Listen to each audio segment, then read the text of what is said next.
Assalomu alaykum qadrli obunachilar. Hammaga xayrli tong. Bugun 7-aprel 2026-yil. Biz Primas Akademiya kanalida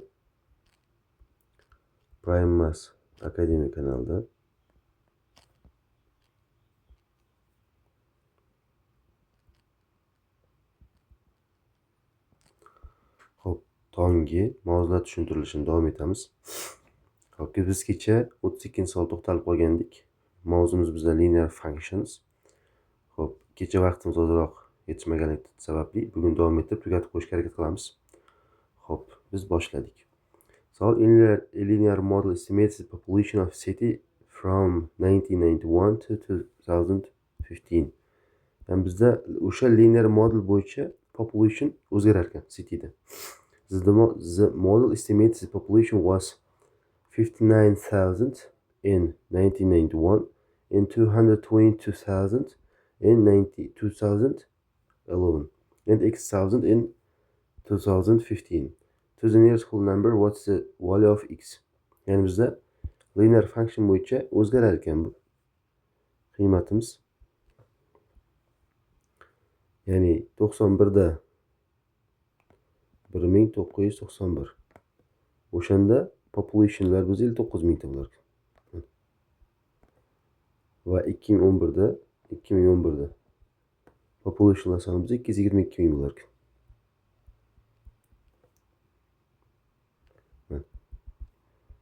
Yani bizda linear function bo'yicha o'zgaradi deyapti.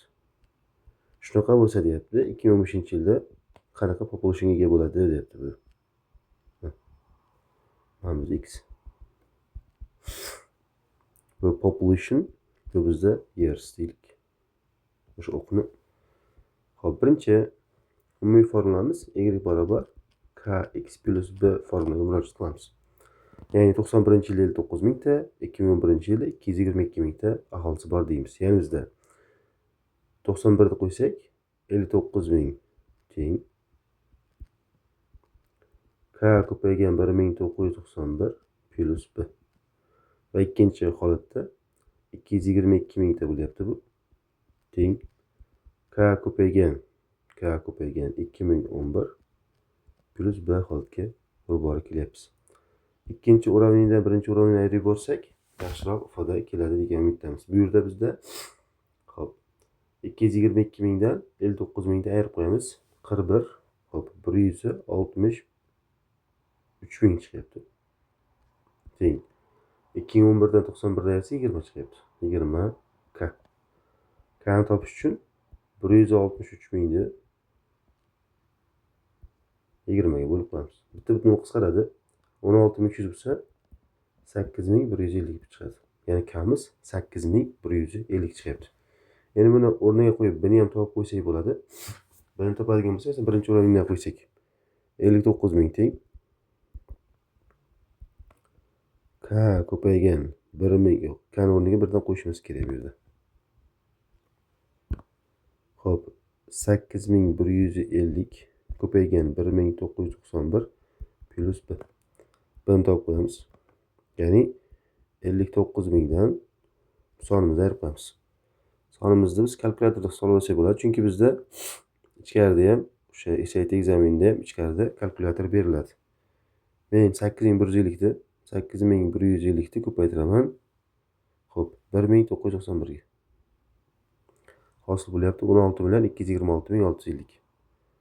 16,226,650.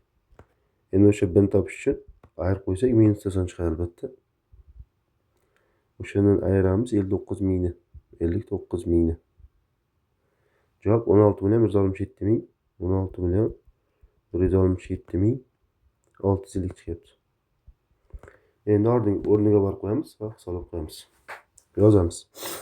Y teng deymiz. K bizda chiqqan. K bizda 8,150 chiqqan.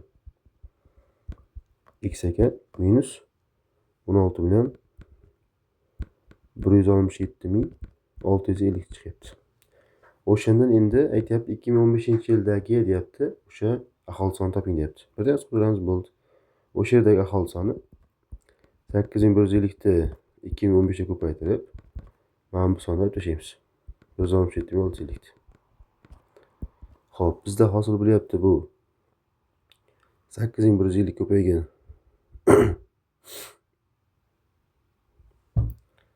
2015 va ayrilgan 16,167,650. Javobimiz 254,600 deyapti.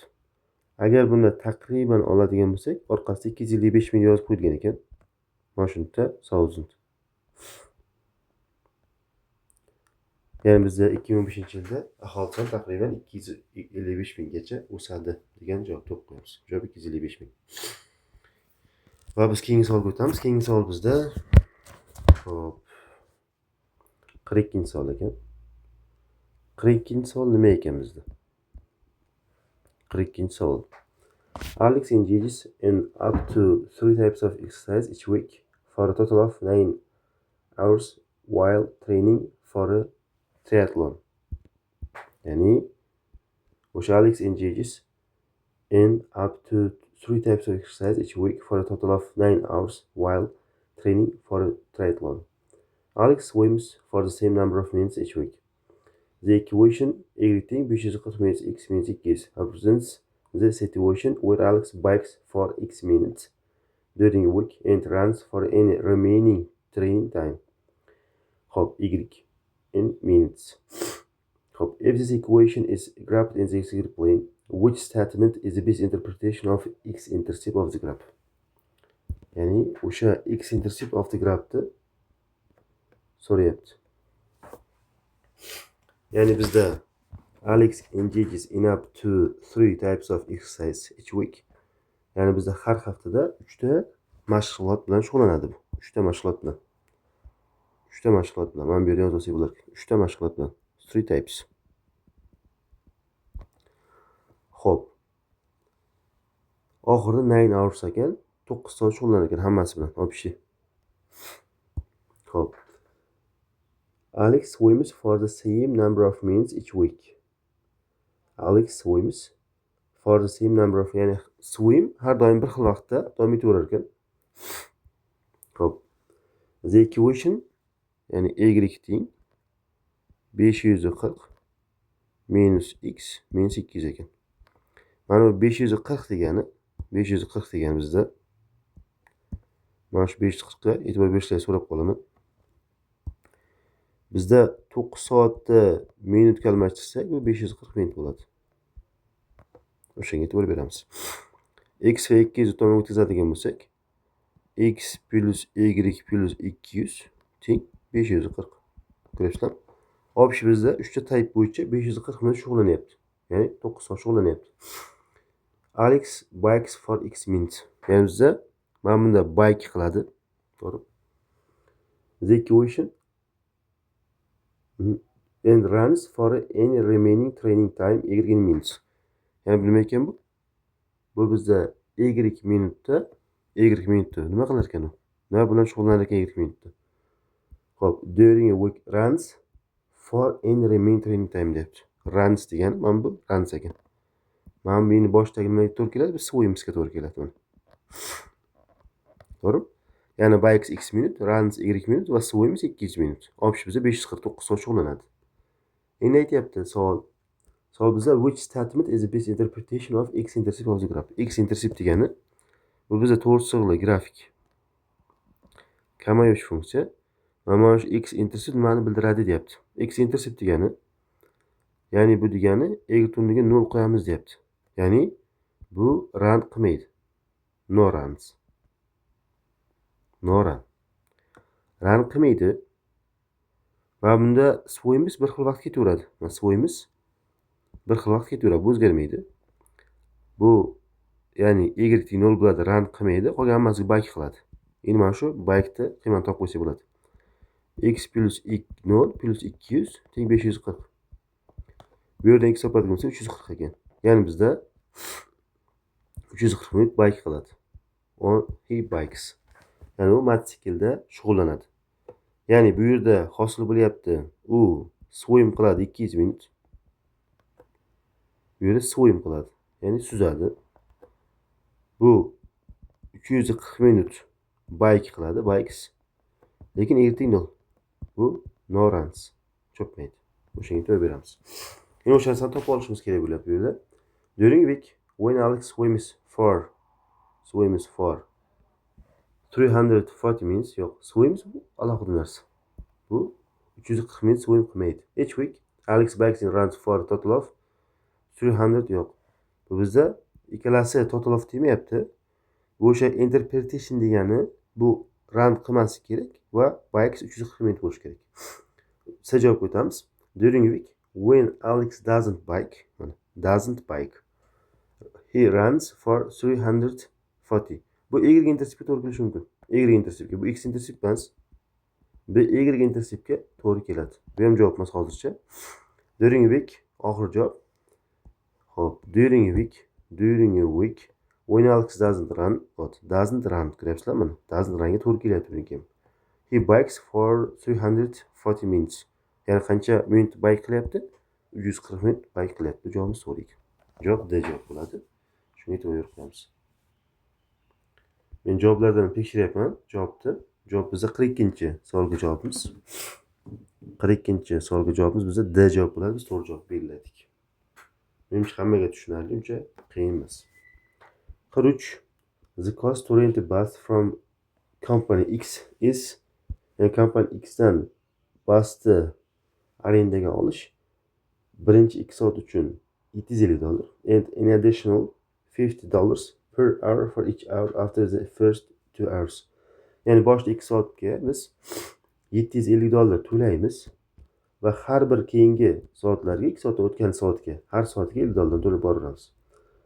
If the total cost to rent the bus from company X for 2 hours, ya'ni T soat o'sha arendaga olishimiz uchun bu ikkidan katta ekan, T'miz $1,050 bo'lgan bo'lsa, which equation represents the situation? Ya'ni qaysi o'shani represent qiladi? Mana boshida qancha to'ladik biz? Boshida to'ladik biz 750 qo'shilgan. 2 soatdan har o'tgandan keyin har soatiga $50 to'lab boramiz. 50 ni ko'paytiramiz T-2 ga. Ya'ni biz 2 soatdan o'tganiga to'lashimiz kerak. Masalan, biz 3 soat harakatlangan bo'lsak, boshdagi 2 soatiga biz 750 to'laymiz va bundan 3 dan 2 ni ayirib bu 1 bo'ladi. O'sha 1 soatiga $50 to'laymiz. O'shanga to'g'ri berib ishlaymiz. Ya'ni T-2 o'shadan kelgan. Optionni bizda 1050 chiqyapti. 1050 option summa. Which equation represents the situation deyapti. Ya'ni 750 plus 50 ko'paygan T-2 tengman. Javobimiz bizda C javobdagi javob ekan. Ya'ni bu turdagi savollarni yaxshilab o'rganib olinglar. Hamma savollar o'sh kelyapti. E'tibor beramiz. Bu bizning 2024-yil mart oyida tushgan savollar ekan. Xo'p, keyingi savollarimizga o'tamiz. Keyingi savolimiz bizda 48-savol ekan. 48-savolda in the x-y plane line L passes through the point 0 and is parallel to the line represented by the equation. Bunga parallel ekan. Ya'ni mana bu L deganimiz 0 dan o'tadi va mana bunga parallel. Mana bu unga parallel. If line L also passes through the point 3'da, ya'ni mana 3'dan o'tsa, what's the value of D? Biz birinchi xo'p, bunga e'tibor bermaymiz. Bu bizga e'tibor bera olmaymiz. Biz mana bu ikkita shart, boshdagi ikkita shart bo'yicha 0 dan o'tishi va mana bunga parallelligi bo'yicha L da biz funksiyasini topib olishimiz kerak. Oxirida просто x o'rniga 3 qo'yib, y qiymat d ga tenglik qilib ishlab qo'yaveramiz. L degan funksiya bor. L degan funksiyani kx plus b deb yoza olamiz. Bu funksiya bizda birinchi sharti 0 dan o'tadi, birinchi shart. Ikkinchi sharti bizda mana bu y teng 6x plus b ga parallel. Qachon bizga parallel bo'ladi? Qachonki k teng k1 teng k2 bo'lsa. Ya'ni bizda xo'p, sloplar bir xil bo'lishi kerak. O'shandan L ning k'si 6 ga tenglik kelib chiqadi. Ya'ni bizda mana bu 6 bilan bu 6 teng bo'lishi kerak. O'shanda ikkalasi parallel bo'ladi. Yoza olamiz. Ikkalasi uchun umumiy formula, ya'ni L da funksiyasi 6 ko'paygan x plus b ekan. Kanoniga 6 qo'ya oldik. Ana endi 0 dan o'tishni inobatga olib ishlab qo'yamiz. Ya'ni 0 teng 6 ko'paygan 0 plus b. B bizda 0 chiqadi. Ya'ni L barobar 6x tenglama ekan. Endi oxirdagi aytayapti va bu tenglama 3 va 3 didan ham o'tadi deyapti. Endi buni nima qilamiz? Ya'ni x o'rniga 3 qo'yganimizda y'imiz d bo'lsin deyapti. Yozib qo'yamiz. D teng 6 ko'paygan 3 ga kelamiz. Ya'ni bizda 18 bo'ladi ekan. Ya'ni 3 qo'yganimizda 18 qiymat qabul qiladi va d ning qiymati 18 ga teng bo'ladi. Ya'ni 48-savolning javobi 18. Javobimiz to'g'ri ekan, o'sha javobni tekshirib qoldik. Keyingisi 49-savollar. Xo'p, matnli masalalar ko'proq ekan, tarjimaga ko'proq urg'u berish kerak bo'ladi. Savol bizda female has money in an account for renting movies online. Xo'p, each time the family rents a movie, the cost of the rental is withdrawn from the account and each rental costs the same amount of money. Ya'ni bizda ular kinoni rent qilar ekan, ya'ni o'sha arendaga olar ekan. The cost of rental is withdrawn degani o'sha akkauntdan kesilib ketilar ekan. And each rental costs the same amount of money. Ya'ni bizda har rental hamma kinoni rent qilganimizdagi puli bir xil ekan. The function f teng 30 minus 6m formula so'ranar ekan. Ya'ni fm teng 30 minus 6m degan formula so'ranar ekan. Give the amount of money in dollars in the account after the family has rented m movies. Ya'ni o'sha formula give the amount of money in dollars in the account after the family has rented m movies. Ya'ni m movie ni rent qilgandan keyingi akkauntda qoladigan pul ekan. Xo'p. Which of the following represents the amount of money in dollars withdrawn from the account each time the family rents a movie? Ya'ni har safar kino qilganda, ko'rganda, rent qilganda, which of the following represents the amount of money in dollars withdrawn from account each time the family rents a movie? Xullas, mana bunda o'sha akkauntda qolgan pulni hisoblar ekan. Biz bilamiz 30 degan sonimiz bu yerda, 30. Bu akkauntda bor pul. Ya'ni money in the account. Family account. Ha, bizda har m ta film ko'rgandan keyingi qolgan deyapti, to'g'rimi? Bu the number of movies.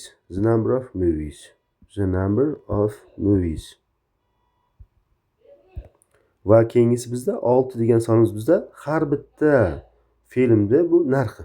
Ya'ni bizda the cost of one movie. Ya'ni bizda bitta movie-ni o'sha qiymat. Yana savol bizda which of the following represents the amount of money in dollars withdrawn from the account each time the film rents movie? $6 kesilib ketaveradi. Ya'ni $6 har safar kesilib ketaverar ekan. Javob. Xo'p, bu yerda savollarga oson ekan, 53 ga o'tib qo'yamiz. 53. A linear function f give company's profit in dollars for selling x items. Ya'ni bizda x item sotgandagi kompaniyani profitini, ya'ni bizda foydasini beryapti. Profit degan foyda. Xo'p, the company's profit is $320 when it sells 6 items. Ya'ni ular 6 ta sotganida 320 foyda qilyapti ekan. And its profit 640 when sells 10 items. Ya'ni bizda 10 ta item sotganda 640 olar ekan. Which equation defines if? Bizda linear function bu ham. Ya'ni y teng k ko'paygan x plus b. Y bizda profit. Xo'p, x'imiz bizda the number of items.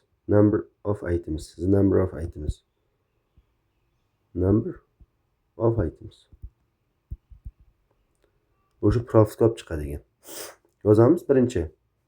Xo'p, 6 ta sotsa $320 foyda bo'lar ekan. 320 teng k ko'paygan 6 plus b. Ikkinchisi 10 ta sotsa 640 bo'lar ekan. 640 teng k ko'paygan 10 plus b. Xo'p, ikkinchi uravniyada birinchi uravniyani ayirib qo'ysak bo'ladi. 320 chiqadi, teng blar qisqaradi. Bunda 4k hosil bo'ladi. K barobar 80. Ya'ni bizda har bitta itemni $80 sotish kelib chiqadi. Lekin bir xarajati ham bormi deyman, blar bor deb berdi chunki. 320 bni topadigan bo'lsak, 80 ko'paygan 6 plus b. Bni topadigan bo'lsak bizda 320 minus 480 minus 160 ekan. Qanaqadir xarajatlar bor ekan bu yerda har doim. Ya'ni funksiyamiz bizda y barobar kx ya'ni 80 x minus 160 formula hisoblanadi. Shunda hop 6 ta aytim sotsa 480 320 foyda bo'ladi. 10 ta aytim sotsa 800 640 foyda bo'ladi. Javob hop 80 x minus 160 ifoda to'g'ri bo'lar ekan. 53-javob bizda D javob ekan, to'g'ri javob ekan. Xo'p, keyin 60 ga o'tamiz. 60 ham kattagina savol ekan. Scientists collected fallen acorns. Fallen acorns nimaligini bilmayman. Lekin o'sha scientist degani hop olimlar o'shani fallen acornsni yig'itdi. They each housed a colony of the ant spices. That each housed a colony of ant spices. Ya'ni bizda har biri o'sha ant spice, ant degan shunga o'xshagan, arga o'xshagan spicelar uchun uy bo'ldi, uylik qildi. Mana bu yozgan filmimiz and analyzed each colony structure deyapti. Ya'ni ular hammasini yig'dida, ular hamma koloniyalarni structurelarni o'rganib chiqishyapti.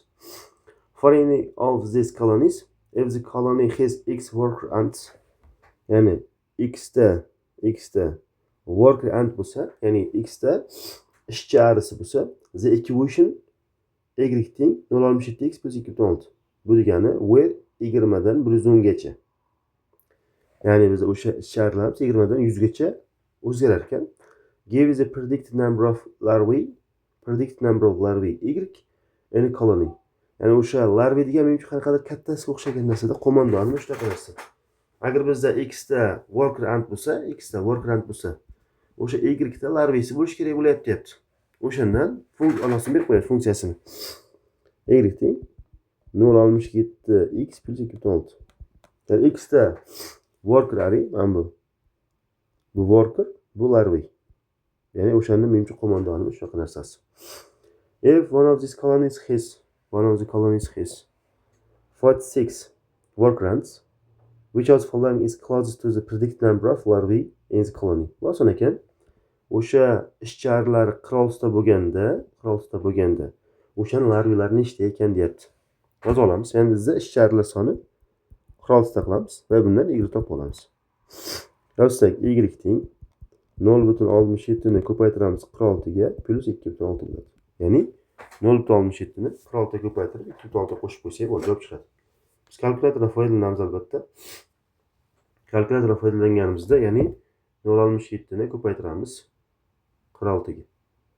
Va shu songa 2.6 qo'shib qo'yamiz. Bizda 33.42 chiqyapti. Y примерно 33.42. Bizda 34 degan javob yo'q. Bizda faqat 33 degan javob bor. O'shaning uchun 33 javobini qo'yamiz. Savol oson ekan. Ya'ni bizda larvalar bilan o'sha koloniyani kattalari bilan worker arlarni orasidagi nisbat ekan. Prosta workerlarni raqamini qo'ysak, larvalar soni kelib chiqadi ekan. Qiyin emas ekan savol. O'shaning uchun keyingi savolga o'tib ketaversak bo'ladi menimcha. Xo'p, bizda keyingi savolimiz 65-savol. At depth of each meters below the surface, the estimated total pressure P1. Mana bu bizda P1. At depth of each meters below the surface, the estimated total pressure P1 in kilopascals. A diver experience is given by 10 each plus 101. Which is the combination of estimated water pressure? Water pressure bizda 10 H. And estimated atmosphere pressure. Atmosphere pressure bizda 101 kilopascal. Hamma joyda 101 kilopascal uradi. Bu atmosphere pressure. After maintaining a certain depth, the diver descended the additional meters. Descended degani tushdi. Ya'ni the additional meters tushdi. The estimated total pressure P2. This diver experience after descending the additional meters is given by man. And the estimated total pressure P1. Diver experience after descending the additional meters is given by P2 ni bir qo'yadi bizda 10 da plus 311 qilib. Which of the following is the best interpretation of 311? Best interpretation of 311 in this context. Xo'p, biz bilamiz. Xo'p. Suv bor mana. Mana bu suv. Mana h metrdagi nuqtamiz dedik. Mana h metrdagi nuqtamiz. Mana shu yerdagi bosimimiz biza P1. Yana qanaqadir masofa tushdi. Ya'ni yana qanaqadir D masofa tushdi. O'shandagi mana bu yerdagi bosim biza P2. Hamma joy suv. Xo'p, P1 bosim deyapti. P1 bosim bizda formula bo'yicha atmosferaning bosimi va 10H. Ya'ni o'shani balandligini 10 ga ko'paytirib qo'yganimizga teng bo'lyapti. Ikkinchi P2 bosim chiqyapti. P2 bosim 311 qo'shilgan 10D chiqyapti. Ya'ni 10D degani o'sha bilan bu yerdagi D masofani berib qo'yapti. Lekin bu yerda 10D emas, P2 bunaqa formula bo'lish kerak o'zi. Formulasi bo'yicha atmosfera bosimi 101 bo'lish kerak va xo'p, umumiy uzunligi bu yerda H plus D bo'lish kerak. Ya'ni H plus D ko'paygan 10 bo'lish kerak. Lekin bu 311 lik qilyapti. Buni tipa boshqacharoq qilyapti. Endi ikkalasini bir tenglashtirib qo'yamiz. Qani nima ekan bu? Ya'ni bu 311 qo'shilgan 10D teng 101 qo'shilgan H plus D ko'paygan 10. Xo'p, buni bu yoqqa 10 ni o'ng tomonga o'tkazamiz. Ya'ni 210 chiqadi. Teng 10 d'lar qisqarib ketadi, 10 d'lar. 10 H qoladi. Ya'ni H'imiz bizga 21 degan. Ya'ni o'sha boshdagi chuqurlik bizga 21 metrligini ko'rsatib turibdi. Boshdagi chuqurlik 21 metrligini ko'rsatib turibdi. Aytadi 311 nimani ko'rsatadi deyapti. 311 bizda. Xo'p, bizda bu 101 P1 ga qo'yib ko'radigan bo'lsak va 10 ko'paygan 21. 210 311. Ya'ni bizda mana bu P1 bizda 311 ga teng ekan. P1 nima ekan? 311 ga teng ekan. Ya'ni bizda xo'p, daryoni yoki dengizni H metr chuqurlikdagi umumiy bosim. Endi javob qilib ko'ramiz. The estimated total pressure in kilopascal the diver experienced at depth of D. Bu xato. At depth of D dagi formula mana bu. Ya'ni bu kattaroq bu. Bu 311 plus 10D. 10D'si ham bor, 311 o'zi emas bu yerda. Keyin the estimated increase in the total pressure in kilopascal the diver experienced for each increase in depth of by 1 meter. Bu xato. Ya'ni bizda har bir metrdagi o'sha bosim o'zgarishi haqida ma'lumot yo'q bu yerda. C javob. The estimated increase in the total pressure in kilopascal that the diver experienced for each increase in the depth by diameters. Ya'ni the estimated increase in the total pressure in kilopascal the diver experienced for each increase. Ya bu increase haqida gapirilmayapti. Oxirdagi javob menimcha javob bo'lsa kerak. The estimated total pressure in kilopascal the diver experienced when the diver began to descend the additional meters. Endi bu javob to'g'ri. Nega bu to'g'ri? The estimated total pressure in kilopascal the diver experienced when the diver began to descend deyapti, to'g'rimi? Began to descend degani bu hal mana turibdi. Endi bu began to descend, ya'ni diametrga yana tushyapti, to'g'rimi? Endi boshlagan paytdagi pressure bizda bu biza P1 pressure. O'sha bizda 311 ga teng bo'lib turibdi. Mana bu hisoblaganimizda. Javob D javob ekan. Savol biz 65-chi va javob D javob chiqyapti. Shu D javob to'g'ri ekan. Kitobdan tekshirib qo'ydim. Keyingi savol 67. 67-savolga to'xtalsak. Number of cars, maximum number of passengers and crew. Xo'p, keyingi savol bizda this table shows the linear relationship between the number of cars on a commuter train and the maximum number of passengers and crew. P. This train can carry. Which equation represents the linear relationship between C and P? Xo'p, bizda the table shows the linear relationship between the number of cars C, number of cars on a commuter train and the maximum number of passengers and crew. Passengers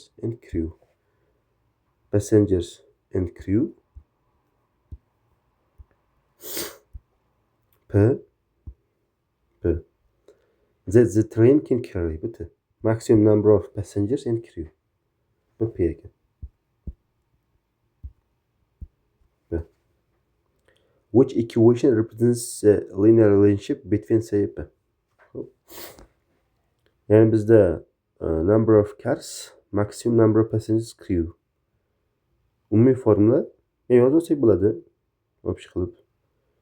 Ya'ni bundan A ko'paygan S plus B ko'paygan B ring C qilib yozib olsak bo'ladi. Ya'ni bitta qiymatlarni qo'yib ko'ramiz. Ya'ni number of cars 4 bo'lganda A ko'paygan 4, B ko'paygan maximum number of passengers crew 164 bo'lyapti. Tengisi. Va keyingisi number of cars 6 bo'lganda ko'paygan 6 plus B ko'paygan 242 tengisi. Va oxirdagi 8 ta bo'lganda B ko'paygan 320 bo'lyapti. Ravno C ravniga kelib chiqyapti. Uchtalik ravniga. Xohlagan koeffitsient oldidagi analarida bir xil qolishingiz mumkin. Bu sizlar bir xil ekan. Xo'p, bundan kelib chiqadiki, birinchisini yoki ikkinchisini birinchisini ayiramiz. Ikkinchisini birinchisini ayiramiz. Ikkinchisini birinchisini ayiradigan bo'lsak, bizda hosil bo'ladi 2 qo'shilgan 242 dan 164 tarishimiz kerak. 36 78 bo'lyapti. 78 bu. Teng 0. Ikkinchi. Xo'p, uchinchidan ikkinchi ayirib qo'yamiz. Hosil bo'ladi 2a plus 320 dan 242 ni ayiramiz. 320 dan 242 ni ayiramiz. Bizda 58 chiqadi. 58 78 bir chiqyapti. Ha, bu bir xil chiqyapti. O'sha bu bir xil. Ya'ni biz noto'g'ri ishlayapmiz degani bu. Xo'p, kx plus belda qilamiz. Ya'ni number of passengers bizda yozib olaylik. Ya'ni S barobar kx plus b mi?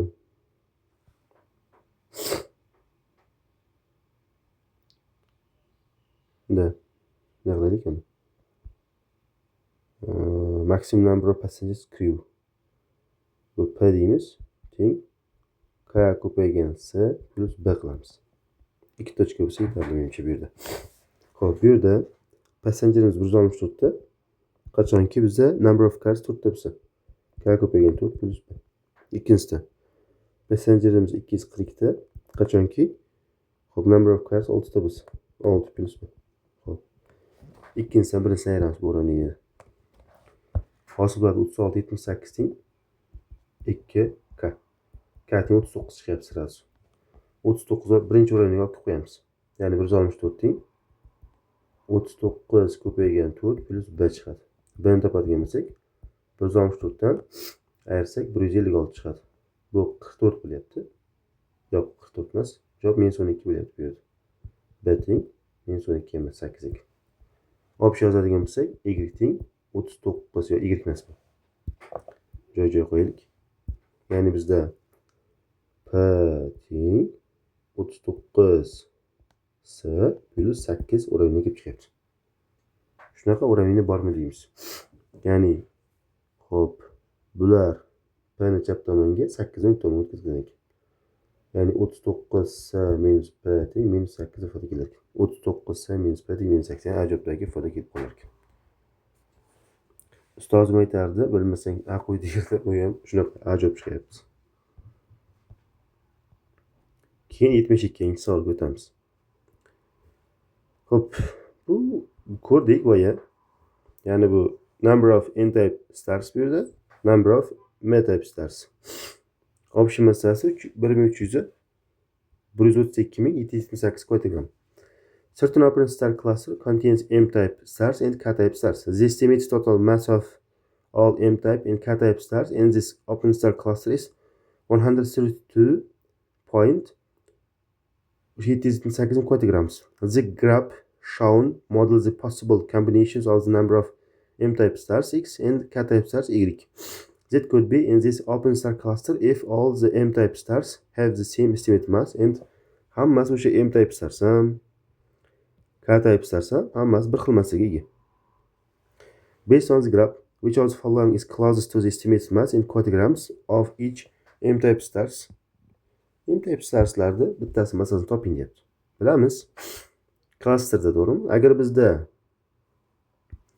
M-type starsda hop soni n M-type stars 160 bo'lsa, bu yerda y'imiz 0. Ya'ni bizda K-type starsda qiymati 0. Mana bu yerda agar hisoblaydigan bo'lsak, mana bu yerda, mana bu tochkada M-type starsda soni 0, K-type starsda soni 140.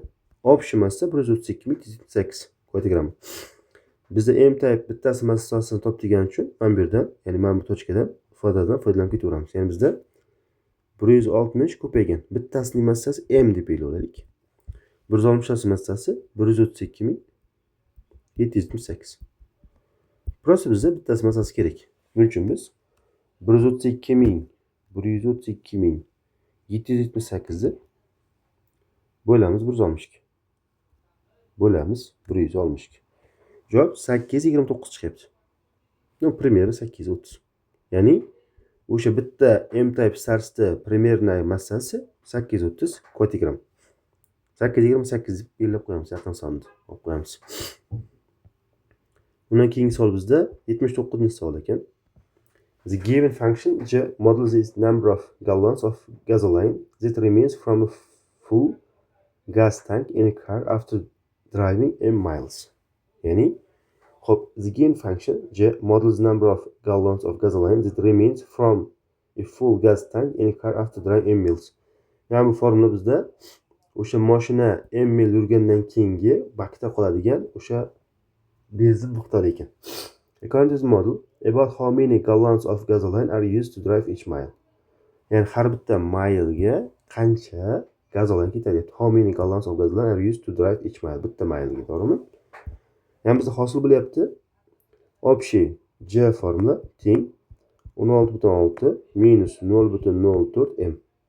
Har m milda m mil yurgandan keyingi o'sha qoladigan bakdagi benzin miqdori, gazoline miqdori. Men bilaman 16.6 bizda общий, to'g'rimi? O'sha bakdagi общий bizda gaz miqdori bu, gazoline miqdori.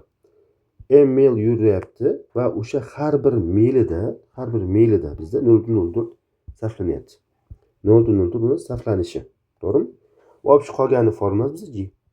Qolganining formasi G.